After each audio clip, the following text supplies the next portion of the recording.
You are listening to PastThink.com audiobook. Please like and subscribe, thank you.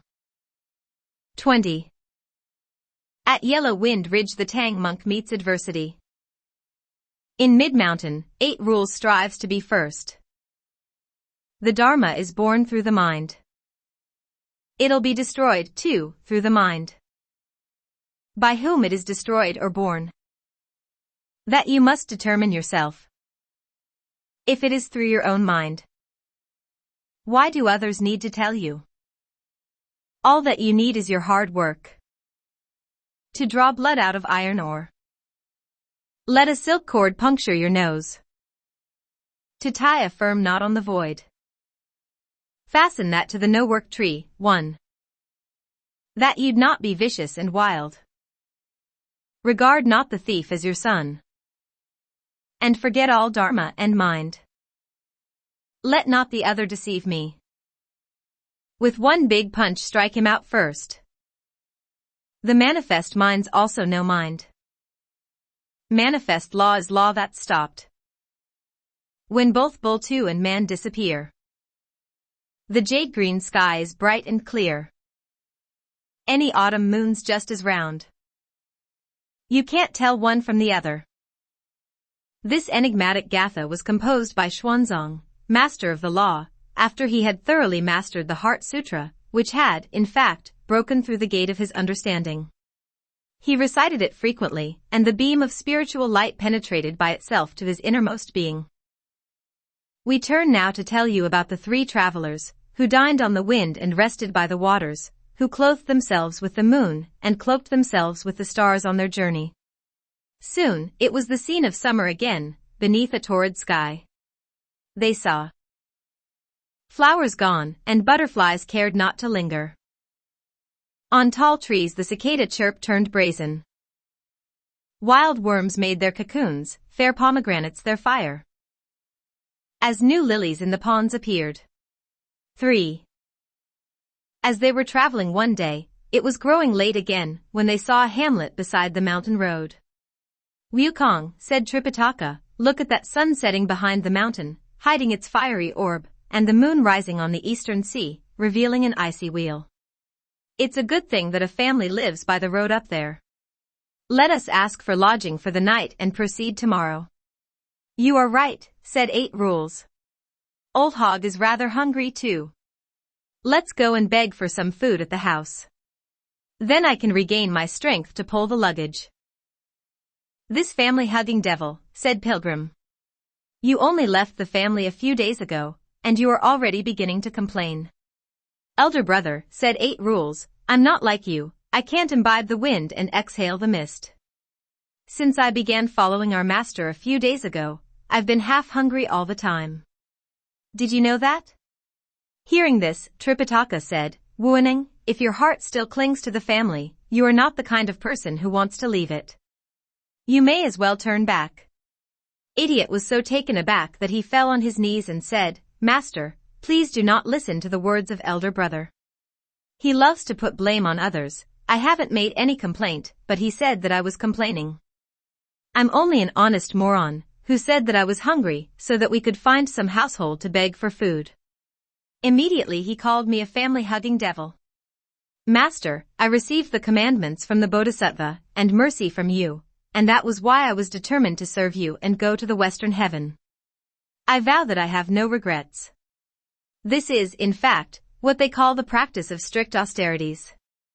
What do you mean, I'm not willing to leave the family? In that case, said Tripitaka, you may get up.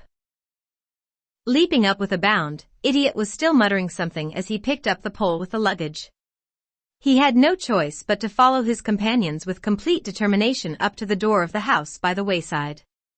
Tripitaka dismounted, Pilgrim took the reins, and 8 Rules put down the luggage, all standing still beneath the shade of a large tree. Holding his 9-ringed priestly staff and pressing down his rain hat woven of straw and rattan, Tripitaka went to the door first.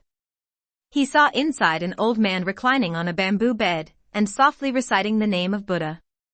Tripitaka dared not speak loudly. Instead, he said very slowly and quietly, Patron, salutations. The old man jumped up and at once began to straighten out his attire. He walked out of the door to return the greeting, saying, "Honored priest, pardon me for not coming to meet you. Where did you come from? What are you doing at my humble abode?" "This poor monk," said Tripitaka, "happens to be a priest from the great Tang in the land of the East. In obedience to an imperial decree, I am journeying to the great Thunderclap temple to seek scriptures from the Buddha. It was getting late when I arrived in your esteemed region, and I would beg for shelter for one night in your fine mansion. I beseech you to grant me this favor." "You can't go there," said the old man, shaking his head and waving his hand. "It's exceedingly difficult to bring scriptures back from the western heaven. If you want to do that, you might as well go the eastern heaven." Tripitaka fell silent, thinking to himself, "The Bodhisattva clearly told me to go to the west. Why does this old man now say that I should head for the east instead? Where in the east would there be any scriptures?" Terribly flustered and embarrassed, he could not make any reply for a long time. We now tell you about Pilgrim, who had always been impulsive and mischievous. Unable to restrain himself, he went forward and said in a loud voice, "Old man, though you are of such great age, you don't have much common sense. We monks have traveled a great distance to come and ask you for shelter, and here you are trying to intimidate us with discouraging words. If your house is too small and there's not enough space for us to sleep, we'll sit beneath the trees for the night and not disturb you." "Master," said the old man, taking hold of Tipitaka, "you don't say anything. But that disciple of yours with a pointed chin, shriveled cheeks, a thunder god mouth, and blood-red eyes, he looks like a demon with a bad case of consumption. How dare he offend an aged person like me?" "An old fellow like you," said Pilgrim with a laugh, "really has very little discernment. Those who are handsome may be good for their looks only. A person like me, old monkey, may be small but tough, like the skin around a ball of ligaments." "I suppose you must have some abilities," said the old man. "I won't boast," said Pilgrim, "but they are passable."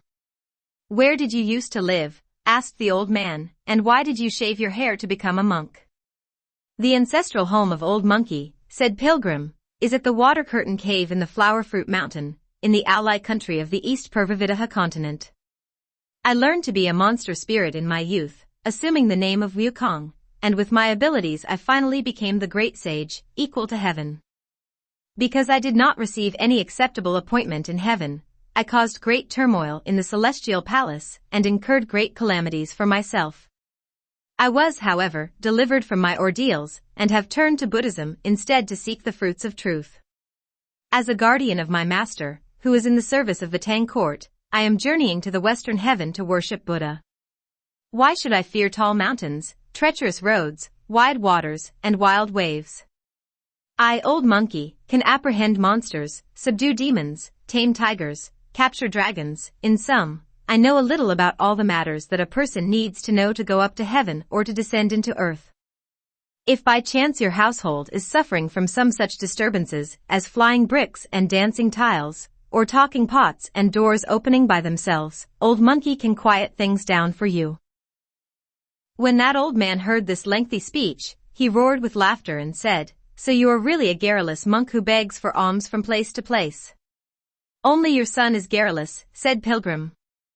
"I'm not very talkative these days, because following my master on his journey is quite tiring." "If you were not tired," said that old man, "and if you were in the mood to chatter, you would probably talk me to death.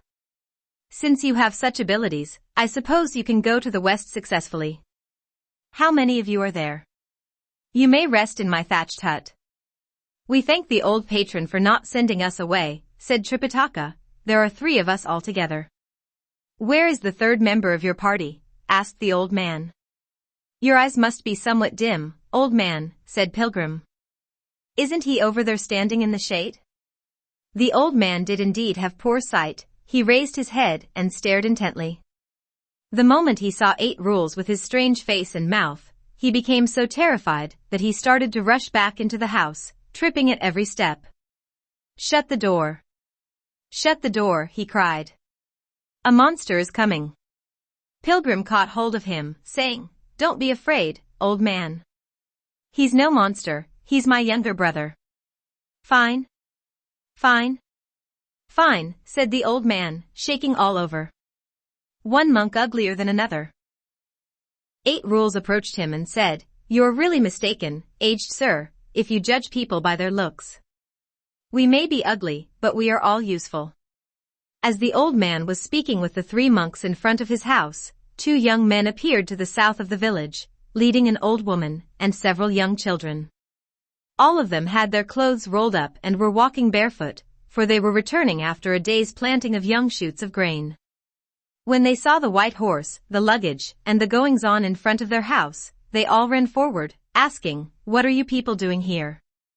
Turning his head, 8 Rules flapped his ears a couple of times and stuck out his long snout once, so frightening the people that they fell down right and left, madly scattering in every direction. Tripitaka, alarmed, kept saying, "Don't be afraid. Don't be afraid. We are not bad people. We are monks in quest of scriptures." Coming out of his house, the old man helped the old woman up, saying, "Mama, get up. Calm yourself.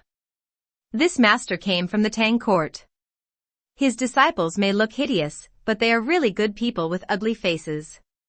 Take the boys and girls back into the house."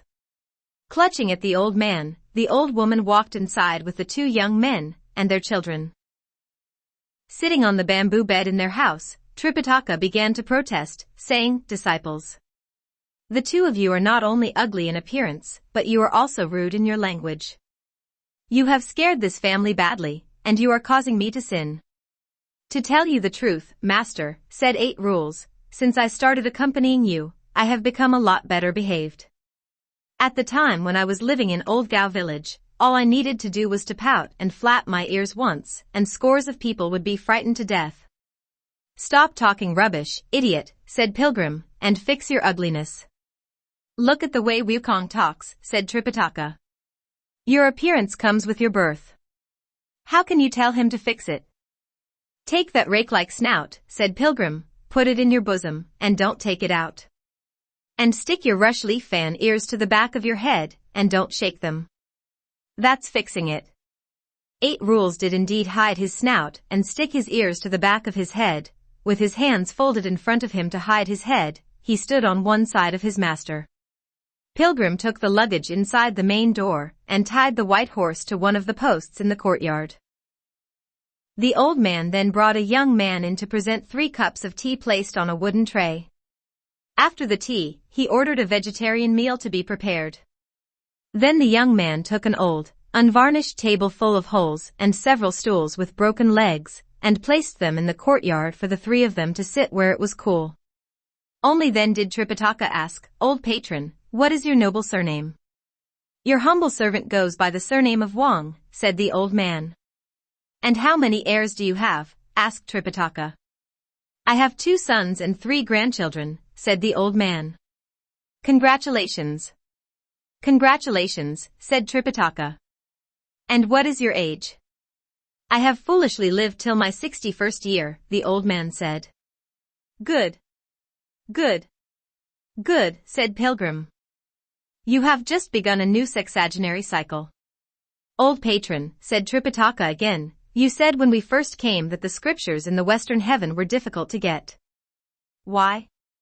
"The scriptures are not hard to get," said the old man, "but the journey there is filled with hazards and difficulties.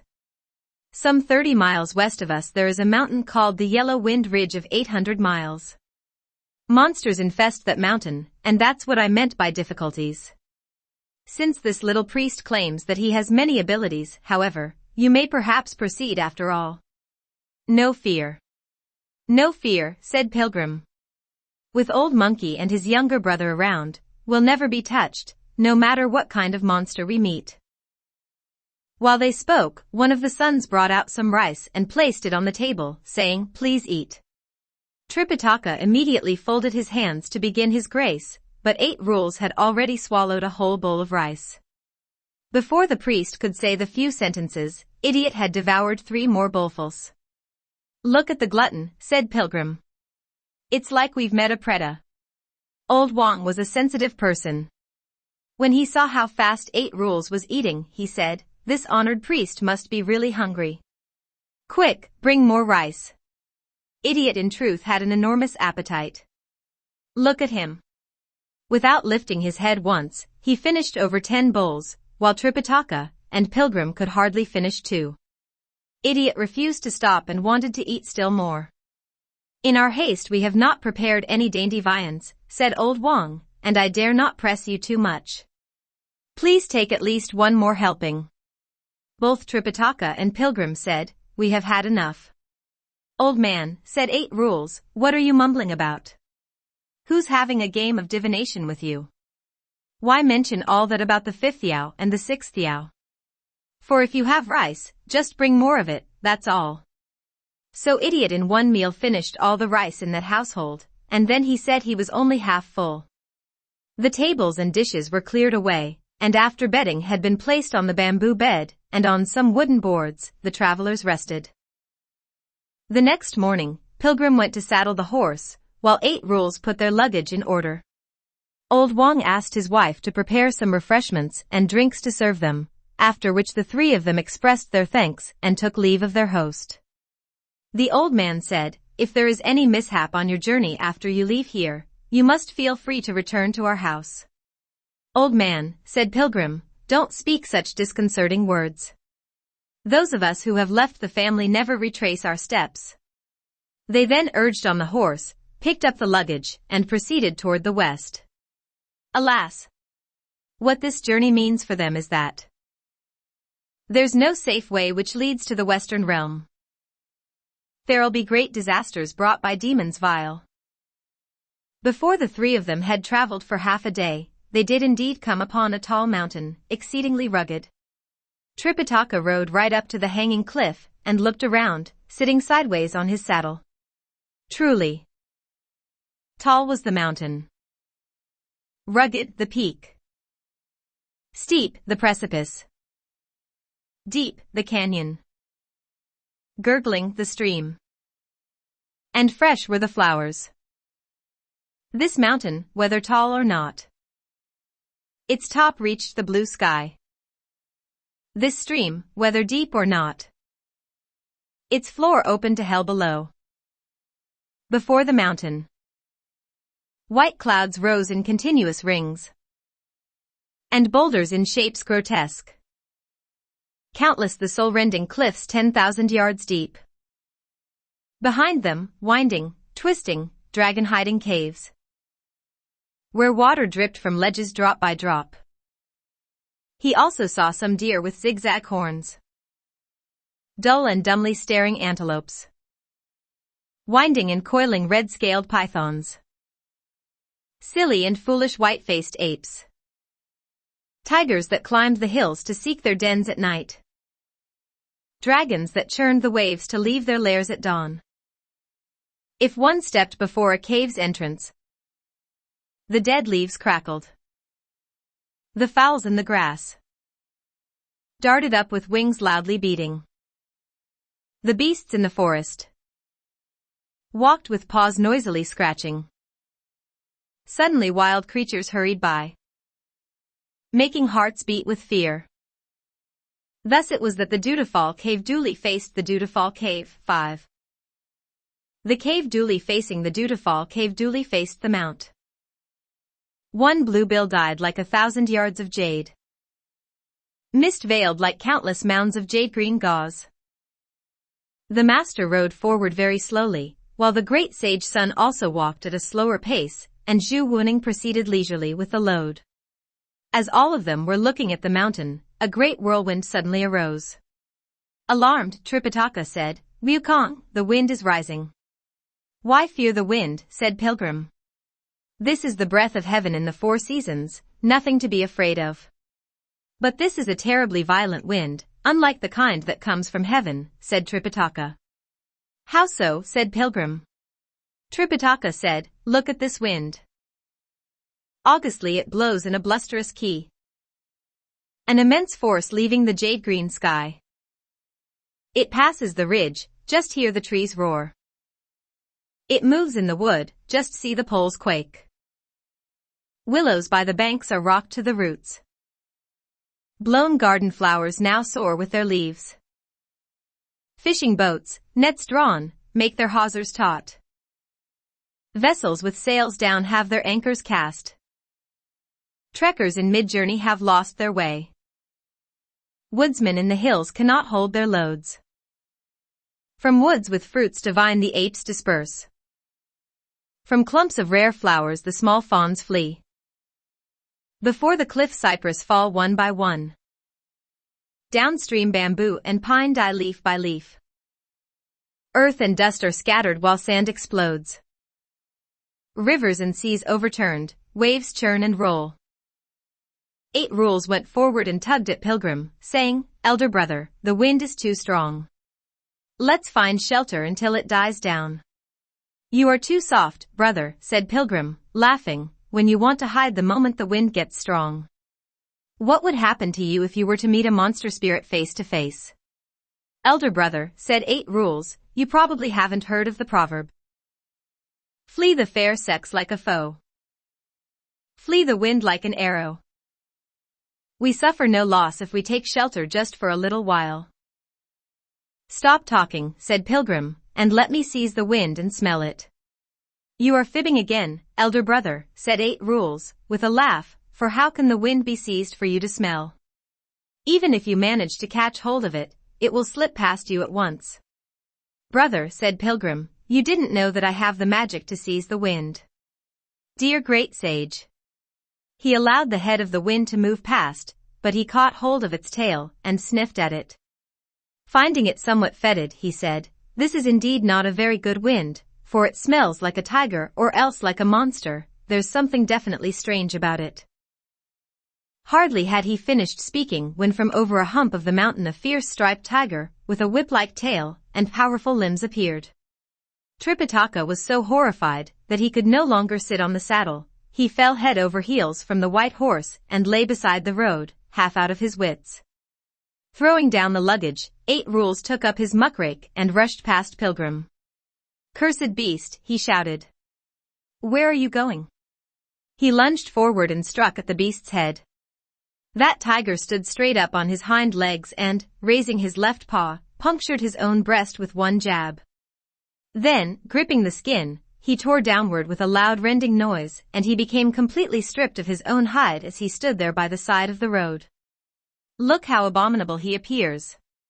Oh! That hideous form. All smeared with blood, the naked body. Most sickly red, the warped legs and feet. Like shooting flames, wild hair by the temples. Bristlingly hard, 2 eyebrows pointing upward. Hellishly white, for steel-like fangs. With light aglow, a pair of gold eyes. Imposing of mien, he mightily roared. With power fierce, he cried aloud. "Slow down. Slow down," he shouted. "I am not any other person. I am the vanguard of the forces commanded by the great King Yellow Wind. I have received the great king's strict order to patrol this mountain, and to catch a few mortals to be used as hors d'oeuvres for him. Where did you monks come from that you dare reach for your weapons to harm me?" "Cursed beast that you are," cried 8 rules. "So you don't recognize me?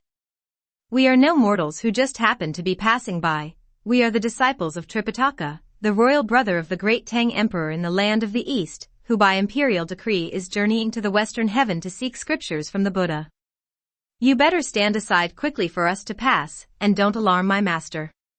Then I'll spare your life. But if you are impudent as before, there will be no clemency when this rake is lifted up." That monster spirit would not permit any further discussion.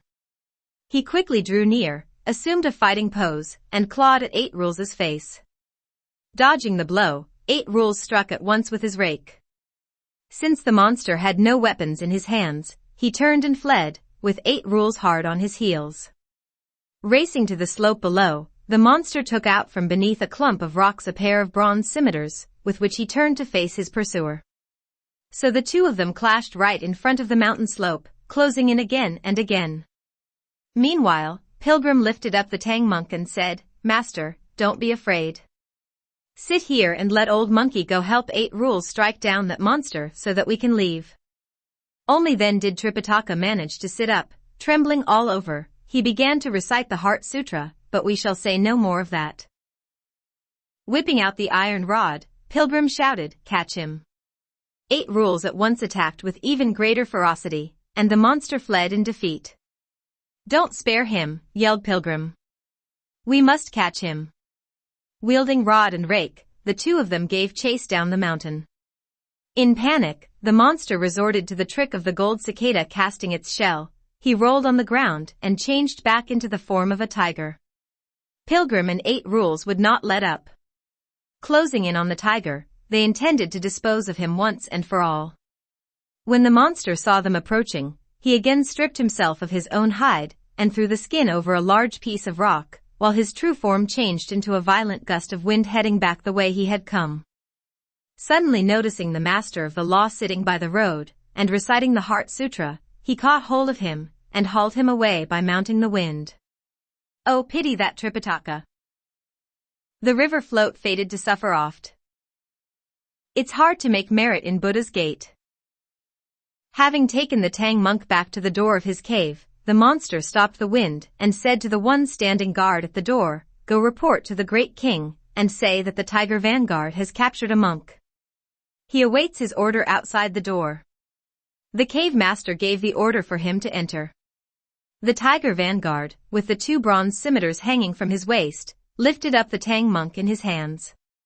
He went forward and knelt down, saying, "Great king, though your humble officer is not talented, he thanks you for granting him the honored command of doing patrol in the mountain. I encountered a monk who is Tripitaka, master of the law and brother to the throne of the great Tang in the land of the East. While he was on his way to seek scriptures from Buddha, I captured him to present to you here for your culinary pleasure." When the cave master heard this, he was a little startled. "I have heard some rumor," he said, "that the master of the law Tripitaka is a divine monk who is going in search of scriptures by imperial decree of the great Tang. He has under him a disciple whose name is Pilgrim's son, and who possesses tremendous magical power and prodigious intelligence. How did you manage to catch him and bring him here?" "He has, in fact, 2 disciples," said the vanguard. "The one who appeared first used a 9-pronged muckrake, and he had a long snout and huge ears. Another one used a golden-hooped iron rod, and he had fiery eyes and diamond pupils. As they were chasing me to attack me, I used the trick of the gold cicada casting its shell and succeeded not only in eluding them, but also in catching this monk. I now respectfully present him to the great king as a meal." "Let's not eat him yet," said the cave master. "Great king," said the vanguard, "only a worthless horse turns away ready feed." "You haven't considered this," said the cave master. "There's nothing wrong with eating him, but I'm afraid his 2 disciples may come to our door and argue with us. Let's tie him instead to one of the posts in the rear garden and wait for 3 or 4 days. If those 2 don't show up to disturb us, then we can enjoy the double benefit of having his body cleaned and not having to bicker with our tongues. Then we can do what we want with him, whether we wish him boiled, steamed, fried, or sautéed, we can take our time to enjoy him." Highly pleased, the vanguard said, "The great king is full of wisdom and foresight, and what he says is most reasonable. Little ones, take the priest inside." 7 or 8 demons rushed up from the sides and took the Tang monk away. Like hawks catching sparrows, they bound him firmly with ropes. This is how that ill-fated river flowed on pilgrim broods. The god monk in pain calls warning to mind. "Disciples," he said, "I don't know in what mountain you are catching monsters, or in what region you are subduing goblins. But I have been captured by this demon from whom I have to suffer great injury. When shall we see each other again? Oh, what misery! If you 2 can come here quickly, you may be able to save my life. But if you tarry, I shall never survive." As he lamented inside, his tears fell like rain. We now tell you about Pilgrim and 8 Rules, who, having chased the tiger down the slope of the mountain, saw him fall and collapse at the foot of the cliff. Lifting his rod, Pilgrim brought it down on the tiger with all his might, but the rod bounced back up and his hands were stung by the impact. 8 Rules, too, gave a blow with his muckrake, and its prongs also rebounded. They then discovered that it was nothing but a piece of tiger skin covering a large slab of stone. Greatly startled, Pilgrim said, "Oh no. Oh no. He's tricked us." "What trick?" asked 8 Rules.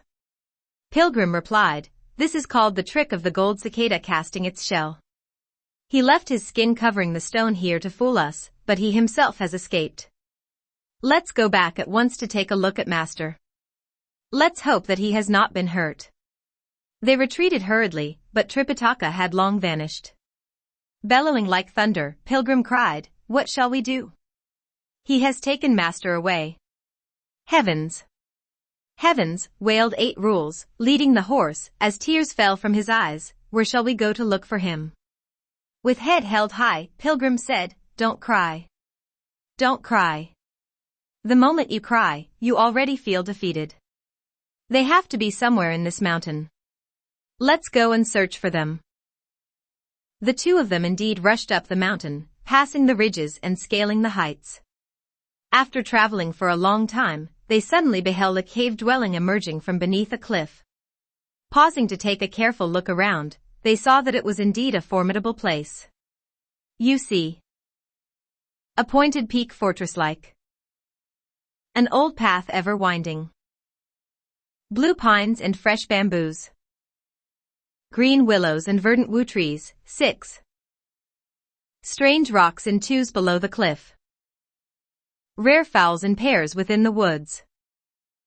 A stream flowing far away spills over a wall of stones. The mountain brook reaches the sandy banks in small drops. Wasteland clouds in clusters. And grass as green as jade. The sly vixen and hare scamper wildly about. Horned deer and musk deer lock to contest their strength. Slanted across the cliff dangles an aged vine. Half down the gorge an ancient cedar hangs. August and grand, this place surpasses Mount Hua. 7. The falling blooms and singing birds rival tinties. "Worthy brother," said Pilgrim, "you may leave the luggage in the fold of the mountain, where it will be protected from the wind. Then you can graze the horse nearby, and you need not come out. Let old Monkey go fight with him at his door. That monster has to be caught before our master can be rescued." "No need for instructions," said 8 Rules. "Go quickly." Pulling down his shirt and tightening his belt on the tiger skin skirt, Pilgrim grasped his rod and rushed up to the cave, where he saw 6 words in large letters above the door: Yellow Wind Cave, Yellow Wind Peak. He at once poised himself for battle, with legs apart and one foot slightly ahead of the other. Holding his rod high, he cried, "Monster! Send out my master at once, lest I overturn your den and level your dwelling."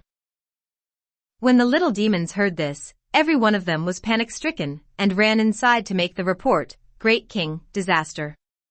The yellow wind monster, who was sitting there, asked, "What's the matter?"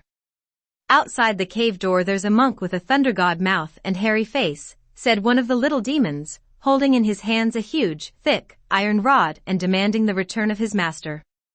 Somewhat fearful, the cave master said to the tiger vanguard, "I asked you to patrol the mountain, and you should merely have caught a few mountain buffalo, wild boar, fat deer, or wild goats. Why did you have to bring back a Tang monk? Now we have provoked his disciple to come here to create all sorts of disturbance. What shall we do?" "Don't be anxious, great king," said the vanguard, "and put your worries to rest.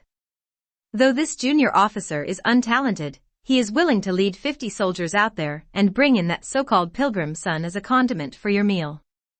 In addition to the various officers here," said the cave master, "we have some 700 regulars. You may pick as many of them as you want. Only if that pilgrim is caught will we be able to enjoy a piece of that monk's flesh with any comfort. And if that happens, I'm willing to become your bond brother. But I fear that if you can't catch him, you may even get hurt. You mustn't blame me then. Relax. Relax. Let me go now," said the tiger monster. He checked off the roll 50 of the toughest little demons, who began beating drums and waving banners. He himself took up the 2 bronze scimitars and leaped out of the cave, crying with a loud voice, "Where did you come from, you monkey monk?" that you dare make such a racket here? You skin-flaying beast, shouted Pilgrim. You were the one who used that shell-casting trick to take away my master.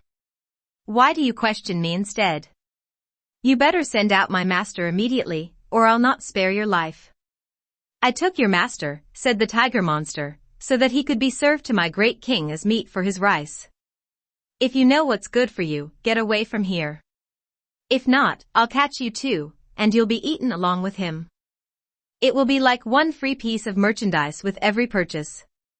When he heard this, Pilgrim was filled with anger. With grinding teeth and fiery eyes all ablaze, he lifted his iron rod and yelled, "What great ability do you have, that you dare talk like that?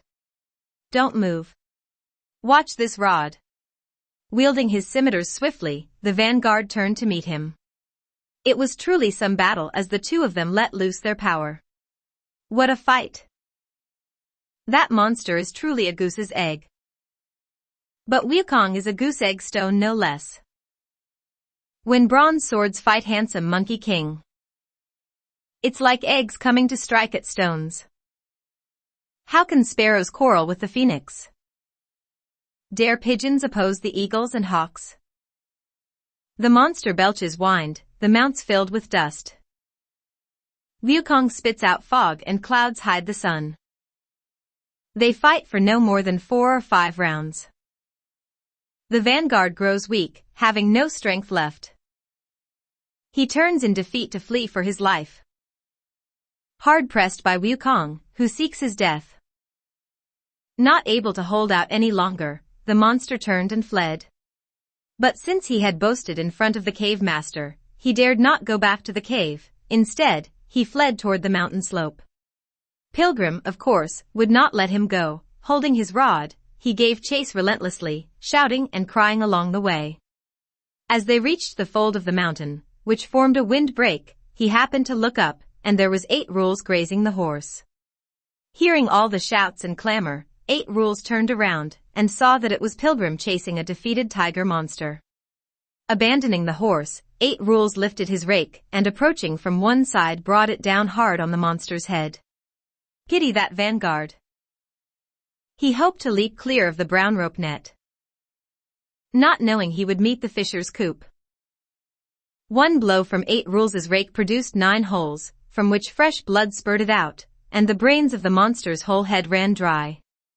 We have a poem as a testimony for 8 Rules, which says, returning to true teaching some years ago, he kept a chaste diet to realize the real void. To serve Tripitaka as his pious wish. This, a new Buddhist convert's first merit. Idiot put his foot on the monster's spine, and brought down the rake on him once more. When Pilgrim saw that, he was very pleased, saying, "That's right, brother." He was audacious enough to lead scores of little demons against me, but he was defeated. Instead of fleeing back to the cave, he came here seeking death. It's a good thing you are here, or else he would have escaped again. Is he the one who took our master with the wind? Asked 8 Rules. Yes. Yes, said Pilgrim. Did you ask him the whereabouts of our master? Said 8 Rules. This monster brought master to the cave, said Pilgrim, to be served to some blackguard of a great king as meat for his rice. I was enraged, fought with him, and chased him here for you to finish him off. Brother, this is your merit. You can remain here guarding the horse and luggage, and let me drag this dead monster back to the mouth of the cave to provoke battle again. We must capture the old monster before we can rescue master. You are right, elder brother, said 8 Rules. Go now. If you beat that old monster, chase him here, and let old Hog intercept and kill him. Dear Pilgrim. Holding the iron rod in one hand and dragging the dead tiger with the other, he went back to the mouth of the cave. So it was that the Dharma Master met monsters in his ordeal. Feeling in nature in peace wild demons subdued. We do not know whether he managed this time to overcome the monster and rescue the Tang monk. Let's listen to the explanation in the next chapter. You are listening to PastThink.com audiobook. Please like and subscribe, thank you.